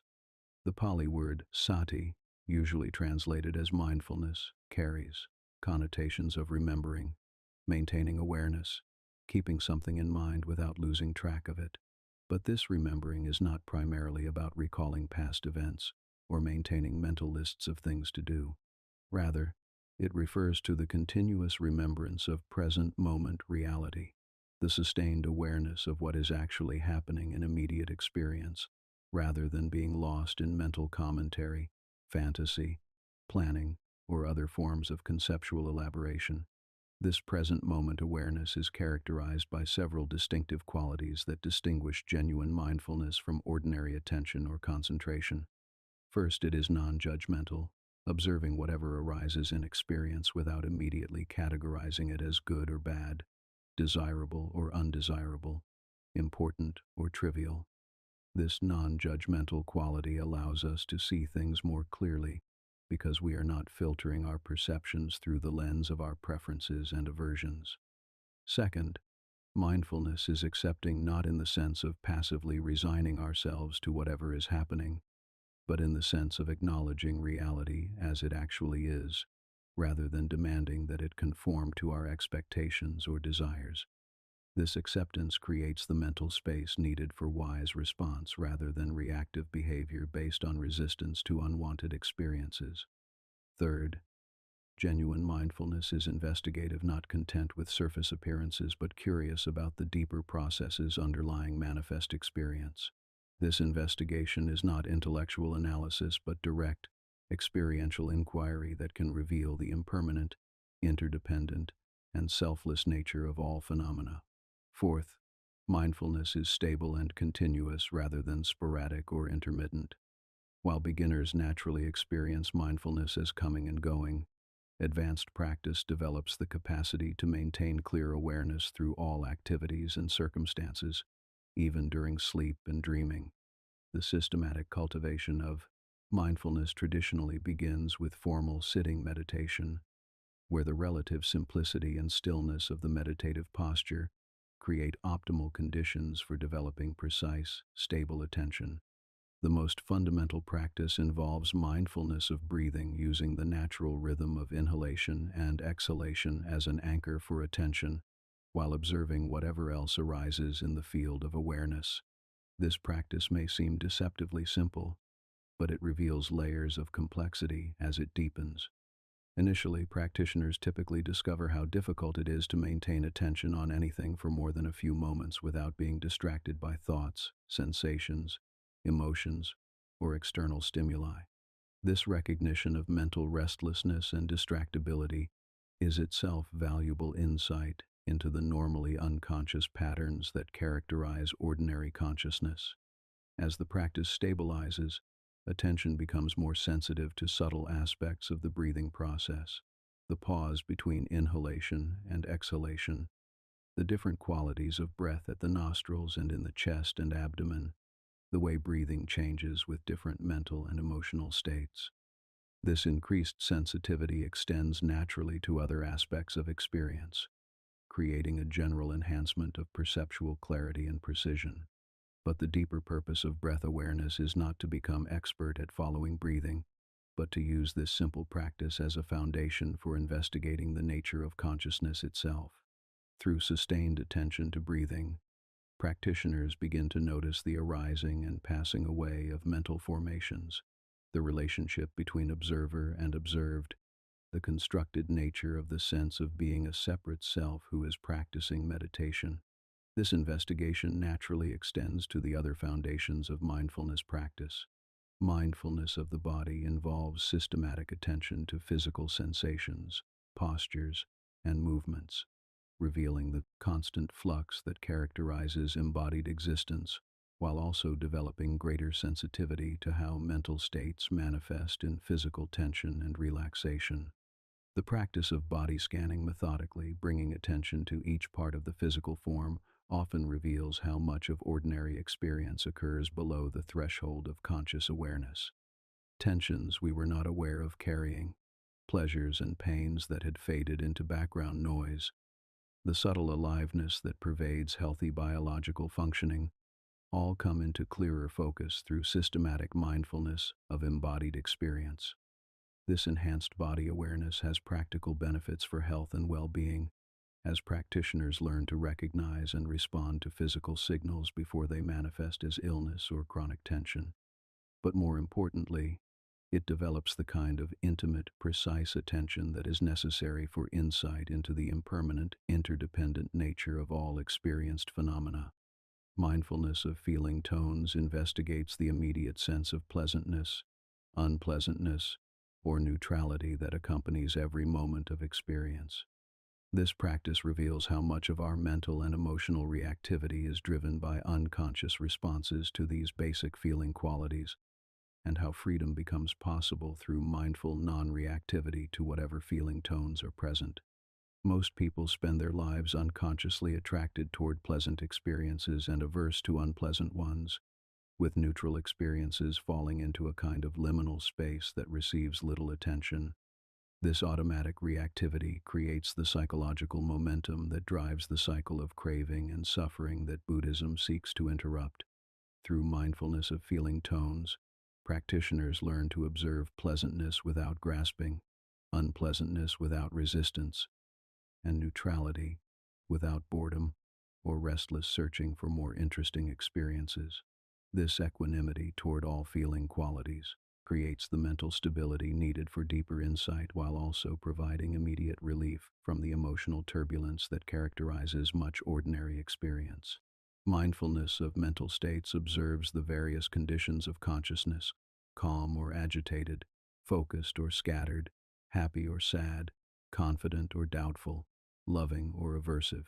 This practice develops the capacity to relate to mental states as temporary visitors rather than as aspects of permanent identity, creating the psychological space needed for wise response rather than unconscious identification with whatever mental condition happens to be present.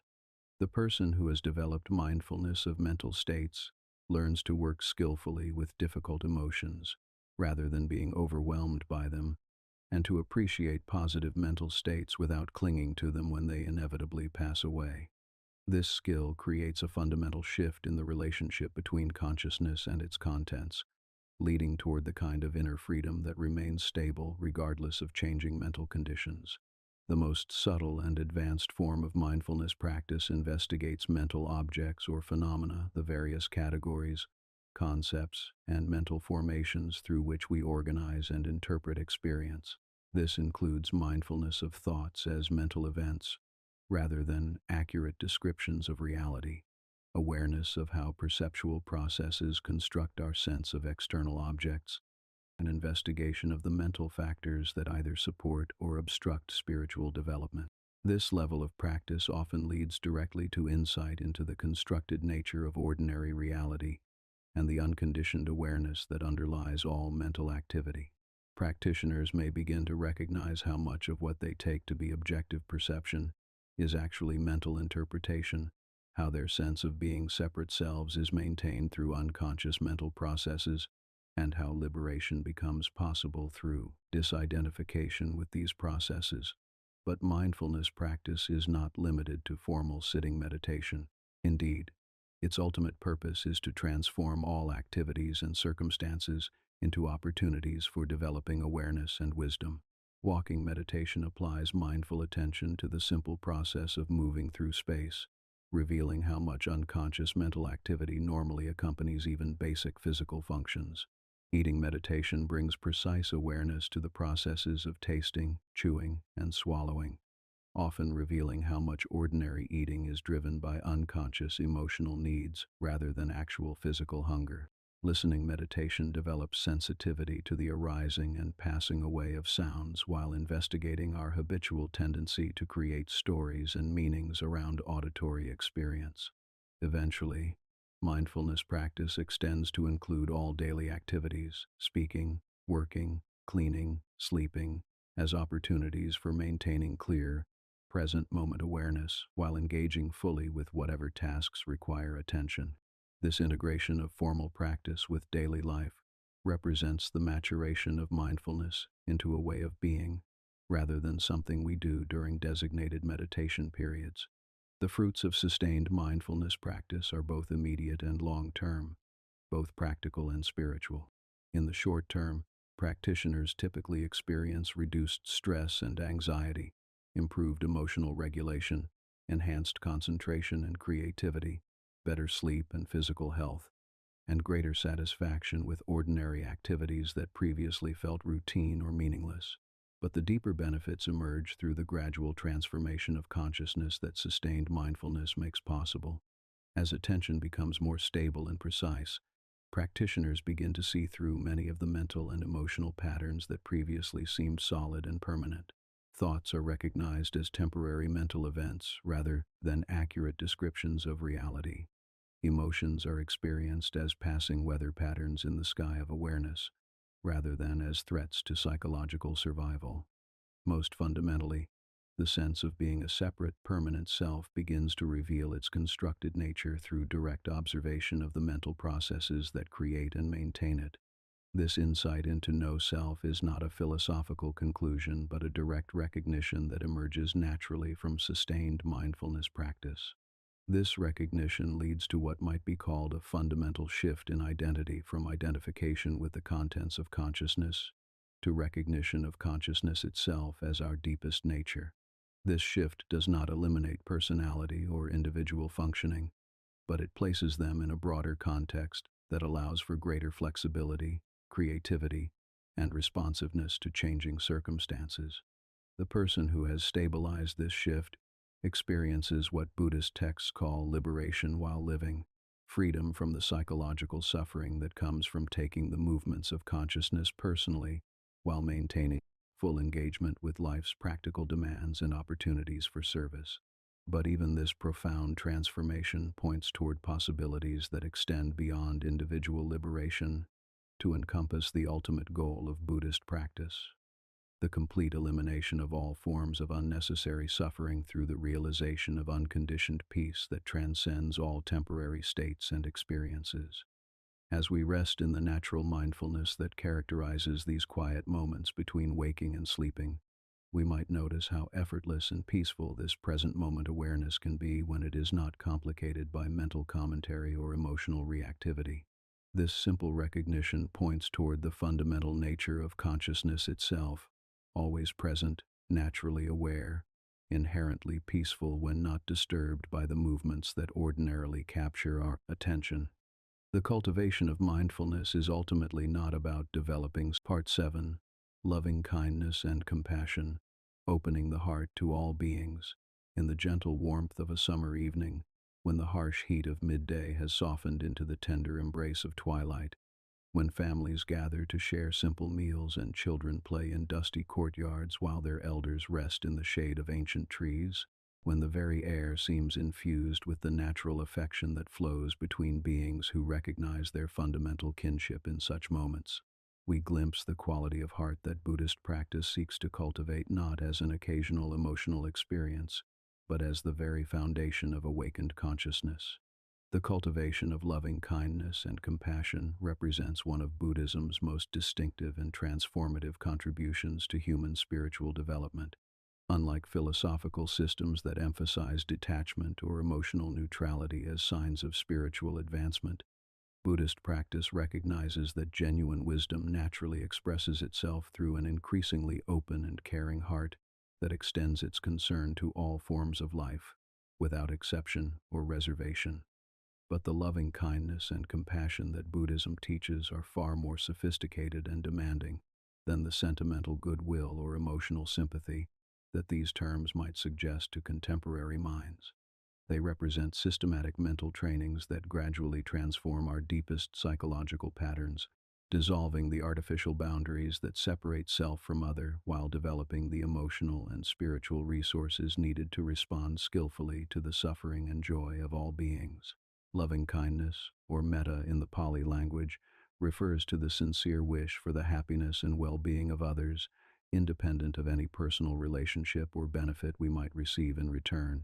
This is not merely a warm feeling or charitable impulse, but a stable mental quality that can be systematically developed through specific meditation practices until it becomes our natural response to encountering any form of conscious life. The traditional practice of loving-kindness meditation begins with directing this benevolent intention toward ourselves, recognizing that we cannot offer others a genuine gift that we have not first learned to give ourselves. This preliminary step often reveals how much criticism, judgment, and conditional affection we habitually direct toward ourselves, and how difficult it can be to offer ourselves the same unconditional care that we might more easily extend to others. The phrases typically used in loving-kindness practice, "May I be happy," "May I be healthy," "May I be safe," "May I be at ease," are not magic formulas but vehicles for cultivating the mental state of genuine care and goodwill.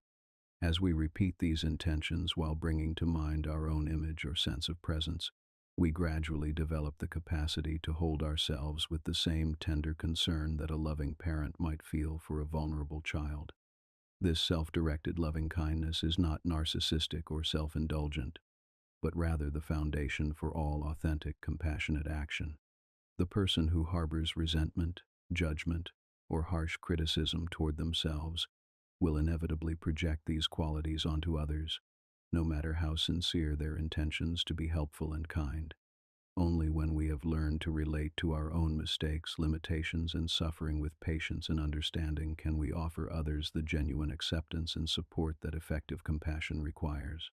Once loving kindness toward ourselves has been established, the practice gradually expands to include others, beginning with those who are easiest to love: family members, friends, teachers, or benefactors for whom we naturally feel gratitude and affection. This stage helps strengthen our capacity for loving kindness by working with the natural positive feelings that already exist, while also revealing how much of our ordinary love is based on what others do for us rather than on their simple existence as conscious beings deserving of happiness. The practice then extends to neutral persons, people we neither particularly like nor dislike, such as shopkeepers, distant neighbors, or casual acquaintances. This category often proves surprisingly challenging because it requires us to generate genuine care for people about whom we normally feel indifferent. Working with neutral persons helps reveal how much our capacity for love is typically limited by personal preferences and self-interest, while developing the more universal compassion that recognizes the fundamental equality of all beings in their desire for happiness and freedom from suffering. Perhaps the most transformative aspect of loving kindness practice involves extending these same benevolent intentions toward difficult persons, people who have hurt us, disappointed us, or represent values and behaviors we find objectionable. This does not mean approving of harmful actions or abandoning appropriate boundaries, but rather developing the emotional maturity to separate our response to someone's behavior from our fundamental attitude toward their well-being as a conscious being. This practice with difficult persons often generates strong resistance, anger, or fear, which provides valuable opportunities to observe how much of our mental energy is typically consumed by maintaining grudges, justifying resentments, and rehearsing old conflict. The gradual dissolution of these negative mental patterns through loving kindness practice creates enormous psychological relief. while freeing up emotional resources that can be redirected toward more constructive purposes. The ultimate expression of loving kindness practice involves extending these intentions to all beings everywhere, not just humans, but all forms of conscious life that can experience pleasure and pain, happiness and suffering. This boundless love is not achieved through forcing ourselves to feel affection for beings we have never met, but through the gradual recognition that the fundamental wish for happiness that motivates our own actions is shared by every conscious being throughout the universe. Compassion, or karuna in Pali, builds upon the foundation of loving kindness but focuses specifically on the response to suffering. While loving kindness is the wish for others to be happy, compassion is the wish for others to be free from suffering, combined with the commitment to help alleviate that suffering whenever possible. Like loving kindness, compassion can be systematically developed through meditation practices that gradually transform our relationship to the pain and difficulties that characterize much of existence. The cultivation of compassion begins with learning to face suffering directly, rather than turning away from it through denial, distraction, or spiritual bypassing. Most people have developed sophisticated psychological defenses against acknowledging the depth and pervasiveness of suffering in their own lives and in the world around them, because such acknowledgement can initially feel overwhelming and depressing. But the Buddhist approach to suffering is neither morbid fascination nor depressive dwelling, but the clear-eyed recognition that suffering is a universal aspect of conditioned existence that must be understood before it can be effectively addressed. This understanding allows us to respond to suffering with skillful compassion, rather than with the anxiety, aversion, or helplessness that untrained minds typically experience when confronted with pain. Compassion practice often begins with contemplating our own experiences of suffering, not to indulge in self-pity or resentment, but to develop genuine understanding of how suffering arises and how it affects consciousness. This investigation helps us recognize that much of our suffering comes not from external circumstances themselves, but from our mental reactions to those circumstances, and that these reactions can be transformed through patient spiritual training. This self-compassion is crucial because the person who relates to their own suffering with harshness, impatience, or judgment will inevitably bring these same qualities to their attempts to help others. True compassion emerges not from a position of superiority or immunity to suffering, but from intimate familiarity with pain, combined with the wisdom and skills needed to work with it constructively. The practice then extends to include the suffering of others, beginning with people close to us whose pain we can observe directly. This helps develop what might be called emotional courage, the willingness to remain present with difficult feelings rather than automatically trying to fix, escape, or minimize them. Much of what passes for compassion in ordinary social interaction is actually an unconscious attempt to make ourselves feel better by eliminating reminders of suffering rather than genuine responsiveness to others' needs. As compassion practice deepens, it naturally expands to include more distant forms of suffering, the pain of strangers, communities affected by natural disasters or social injustice, and eventually all beings throughout space and time who are trapped in cycles of suffering through ignorance of their true nature. This universal compassion does not depend on direct contact with specific beings, but emerges from the understanding that suffering is a universal experience that connects all conscious life.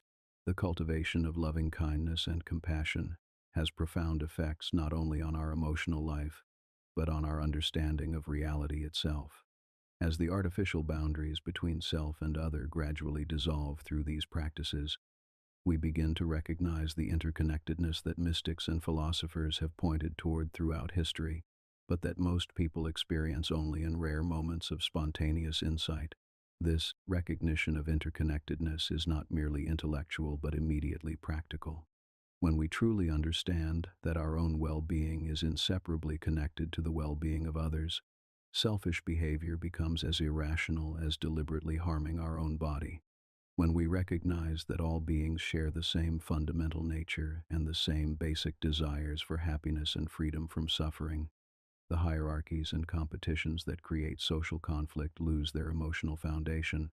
But perhaps most importantly, the systematic cultivation of loving kindness and compassion reveals that these qualities are not merely nice additions to spiritual practice, but essential aspects of the wisdom that Buddhism seeks to develop.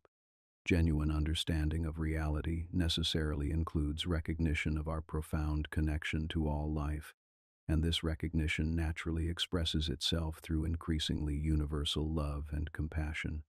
The person whose heart has been opened through these practices does not lose the capacity for appropriate discrimination or skillful action, but rather develops the emotional intelligence needed to respond to different situations with whatever combination of kindness and firmness will best serve the welfare of all involved. Their compassion is not weak sentimentality, but the mature expression of wisdom that sees clearly what is needed in each moment and has the courage to provide it. As we rest here in the quietude of night, allowing these reflections on love and compassion to settle into our consciousness like gentle rain soaking into thirsty earth, we might notice how even thinking about these qualities affects our immediate experience. Is there a natural softening around the heart, a spontaneous warmth that arises when we consider extending genuine care to all beings? This response, however subtle, points toward the love and compassion that are our deepest nature when the artificial constraints of fear and separation are released. The cultivation of loving kindness and compassion ultimately prepares us for the final territory of Buddhist understanding, the realization of liberation itself, the unconditioned peace that lies beyond all suffering and all temporary states of consciousness. For it is only when the heart has been fully opened through these practices that we can appreciate what liberation truly means, not escape from the world of beings, but perfect availability for their service, not the elimination of feeling, but the purification of feeling, not the transcendence of love, but the perfection of love in wisdom. Number Part 8. Nirvana, the ultimate goal of liberation. In the profound stillness that follows the complete exhaustion of craving, when the mind no longer grasps at pleasant experiences or pushes away unpleasant ones, when the very mechanism that generates psychological suffering has been permanently disabled through perfect understanding of its nature and operation, in this unconditioned peace that lies beyond all temporary states and experiences, the Buddha discovered what he called nirvana, the ultimate goal toward which all Buddhist practice is directed. Nirvana is perhaps the most difficult concept in all of Buddhist philosophy to convey accurately through words and concepts, because it refers to a reality that transcends the ordinary categories of existence and non-existence, permanence and impermanence, self and other that normally structure our understanding. It is simultaneously the most practical and immediate possibility available to human consciousness, and the most profound mystery that the mind can contemplate. The word itself provides some guidance toward understanding. Nirvana literally means extinguishing or blowing out, like a candle flame that is extinguished by removing the conditions that sustain it. But what is extinguished in the achievement of nirvana is not consciousness itself, not life or awareness or the capacity for experience, but rather the fires of greed, hatred, and delusion that fuel the cycle of suffering and rebirth.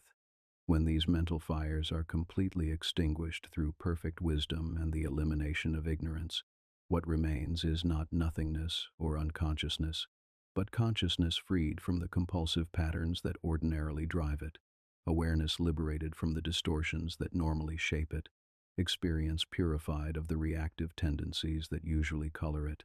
This liberated consciousness is not a temporary state that can be lost or a special experience that must be maintained through effort.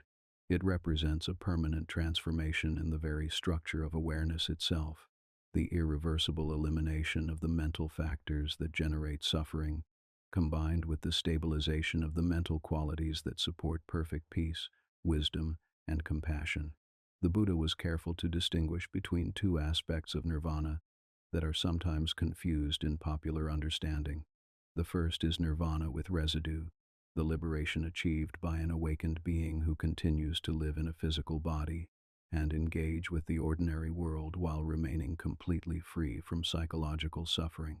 The second is nirvana without residue, the final liberation that occurs at the death of an awakened being when even the physical processes that support embodied existence come to their natural end.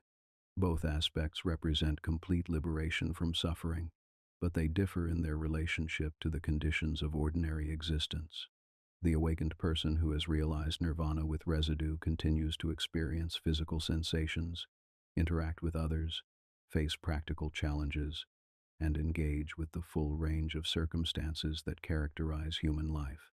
But none of these experiences generate the psychological suffering that would affect someone who had not eliminated the mental causes of such suffering.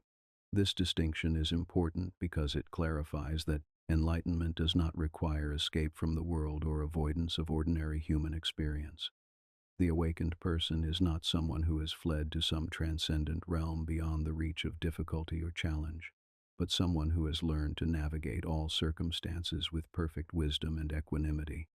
Pain may still arise when the awakened person is injured. Sadness may still be present when loved ones die. Practical problems may still require attention and effort to resolve. But these natural responses are not compounded by the mental suffering that comes from resisting what is happening, taking experiences personally, or clinging to circumstances that are inevitably impermanent. The freedom that nirvana represents is thus not freedom from experience itself, but freedom within experience, the capacity to respond to all circumstances with wisdom and compassion, rather than with the reactive patterns that characterize unawakened consciousness. This freedom creates the possibility for perfectly skillful action that serves the welfare of all beings without being motivated by self-centered concerns or distorted by personal attachments and aversions. But how is such perfect liberation actually achieved? What specific practices or realizations lead to the permanent elimination of greed, hatred, and delusion? The Buddha's analysis identifies several stages or levels of awakening that mark progressive degrees of liberation, culminating in the complete enlightenment that constitutes full nirvana. The first stage, called stream entry, involves the permanent elimination of three mental fetters that bind consciousness to cycles of suffering: the illusion of a permanent self, doubt about the effectiveness of Buddhist practice, and attachment to ritual or external practices as ends in themselves. The person who achieves stream entry has gained unshakable confidence in the three jewels, Buddha, Dharma, and Sangha, and is guaranteed to achieve complete liberation within a maximum of 7 more lifetimes. This first awakening often occurs through a moment of direct insight into the constructed nature of personal identity or the impermanent nature of all experienced phenomena. The stream enterer recognizes with immediate certainty that what they had previously taken to be their permanent self is actually a collection of ever-changing processes with no fixed center or essence. The second stage, called once returning, involves significant weakening of sensual craving and ill will, though these mental factors are not yet completely eliminated. The third stage, called non-returning, eliminates sensual craving and ill will entirely. The fourth and final stage is full enlightenment or arahantship, which eliminates the last 5 mental fetters and achieves complete liberation. Each of these stages represents irreversible progress toward complete freedom, with specific insights and eliminations that cannot be lost once they have been achieved. This progressive model helps explain why Buddhist practice emphasizes patience and long-term commitment, rather than expecting immediate dramatic transformation. But what does the experience of nirvana actually feel like for someone who has realized it? The Buddha and other awakened teachers throughout history have used many metaphors and descriptions to point toward this unconditioned reality, while acknowledging that no words or concepts can capture its essence completely. Some descriptions emphasize the peace and stillness that characterize liberated consciousness, the complete absence of mental turbulence, the profound tranquility that remains stable regardless of external circumstances, the deep rest that comes from no longer needing to protect or maintain any sense of separate selfhood. Other descriptions focus on the boundless love and compassion that flow naturally from awakened awareness, not emotional states that must be cultivated or maintained, but the spontaneous expression of consciousness that recognizes no fundamental separation between self and others, that experiences the suffering of all beings as immediate motivation for whatever helpful action is possible. Still, other accounts emphasize the pristine clarity and wisdom that characterize enlightened understanding, the capacity to see all situations without the distortions created by personal preference or conceptual overlay, the immediate recognition of the most skillful response to whatever circumstances arise, the perfect knowledge of what will truly serve the welfare of all beings involved in any particular situation. Perhaps most fundamentally, Nirvana is described as unconditioned reality awareness that is not dependent upon any particular objects or experiences for its peace and fulfillment, consciousness that remains complete and satisfied independent of changing circumstances, the natural state of mind when it is freed from all forms of grasping and resistance. This unconditioned nature means that nirvana is not something that must be created or achieved through practice, but rather something that is revealed when the conditions that obscure it are eliminated. Like space that exists whether or not it is filled with objects, like water's natural clarity that becomes visible when mud settles to the bottom of a pond, the peace and freedom of nirvana represent the intrinsic nature of consciousness itself when it is freed from the mental factors that normally disturb it. This understanding has profound implications for how we approach spiritual practice. Rather than trying to create or attain some special state, Buddhist meditation and ethical conduct work to remove the obstacles that prevent recognition of what is already naturally present. The goal is not to become enlightened, but to recognize the enlightened awareness that is our deepest nature. This recognition often occurs gradually through the systematic cultivation of wisdom, ethical conduct, and mental training as outlined in the Noble Eightfold Path. But it can also occur suddenly through moments of profound insight that permanently shift the center of identity from the constructed self to unconditioned awareness. Whether gradual or sudden, the realization of nirvana typically involves what might be called a fundamental reversal in the direction of attention from being lost in the contents of consciousness to recognizing consciousness itself, from identifying with the movements of awareness to resting as awareness itself, from seeking fulfillment in temporary experiences to discovering the permanent satisfaction that is intrinsic to awakened consciousness. This reversal eliminates the psychological seeking that drives much ordinary mental activity. The person who has realized nirvana no longer needs anything from experience to be complete and satisfied, no longer depends on external circumstances for peace and happiness, no longer fears death or loss, because they have discovered that their deepest nature is already beyond anything that can be threatened or destroyed. Yet this complete fulfillment does not lead to withdrawal from life or indifference to others' welfare. Indeed, the opposite is typically true. The person who has nothing to gain or protect for themselves becomes maximally available for service to others, motivated by spontaneous compassion rather than by personal agenda or emotional need. The activities of fully awakened beings are often described as purposeless action, not because such actions serve no function, but because they are not motivated by the self-centered purposes that drive ordinary behavior. Instead, they arise naturally from wisdom and compassion as the most appropriate responses to whatever circumstances are encountered. This purposeless action represents perfect freedom, not the freedom to do whatever one wants, but the freedom to respond to each situation with complete wisdom and compassion, uncompromised by personal attachment or aversion. Such action serves the highest good of all beings involved while remaining completely effortless and natural for the one performing it. As we rest in the deep quietude that surrounds us, contemplating this ultimate possibility that Buddhist practice reveals, we might sense something of the peace and freedom that characterize unconditioned awareness. Even now, in this moment of simple rest and open attention, there may be a taste of the satisfaction that needs nothing from experience to be complete, the awareness that remains present whether thoughts are active or quiet, the natural compassion that recognizes no fundamental separation between self and others.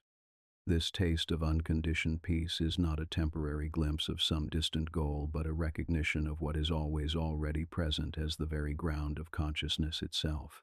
Nirvana is not somewhere else we must travel to reach or some future state we must achieve through accumulating spiritual accomplishments.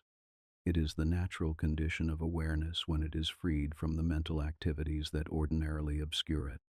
The entire path of Buddhist practice, ethical conduct, mental training, wisdom development, serves to remove these obscurations and stabilize recognition of what has never actually been absent. Like clouds that temporarily obscure the sun without affecting its essential nature, the mental factors that create suffering temporarily obscure our natural enlightenment without affecting our essential nature as awakened awareness. Number, conclusion, the eternal return to this moment. As our long journey through the philosophical landscape of Buddhist understanding draws to its gentle close, as the first pale suggestions of dawn begin to touch the edges of consciousness like fingers of light, gradually illuminating a vast and previously hidden territory, we find ourselves not at the end of a linear progression but at the recognition of a truth that has been present throughout every moment of our exploration, that the liberation we have been contemplating is not a distant destination, but the very nature of the awareness that has been listening to these words, resting in this quietude, naturally present and available right now. Through countless ages, in the cool shade of the Bodhi tree where the Buddha achieved his great awakening, in meditation halls and mountain caves where practitioners have followed his footsteps toward the same liberation, in the quiet moments of present awareness, where this ancient wisdom continues to unfold in contemporary hearts and minds, the light of unconditioned consciousness continues to shine, offering to anyone willing to look deeply the same freedom from suffering and the same boundless compassion that have always been the true nature of awakened awareness. The teachings we have explored tonight, the Four Noble Truths, the law of karma, the illusion of a permanent self, the middle way, the Eightfold Path, the cultivation of mindfulness, the development of loving kindness and compassion, the realization of nirvana all point toward this same fundamental recognition that what we most deeply are is not the collection of thoughts, emotions, sensations, and memories that we typically take to be ourselves, but the aware space within which all these experiences arise and pass away. This aware space is never disturbed by whatever appears within it, never enhanced by pleasant experiences or diminished by unpleasant ones, never born and never dying, naturally peaceful and inherently complete. It is what we most fundamentally are, what we have always been, what we could never stop being no matter how convinced we might become that we are something else. The path of Buddhist practice is ultimately a path of remembering, not remembering facts or concepts or experiences from the past, but remembering our own deepest nature, recognizing what has never actually been absent, coming home to what we have never actually left. All the practices and teachings serve this single purpose: to remove the obstacles that prevent us from recognizing what is already perfectly present as the very foundation of all our seeking.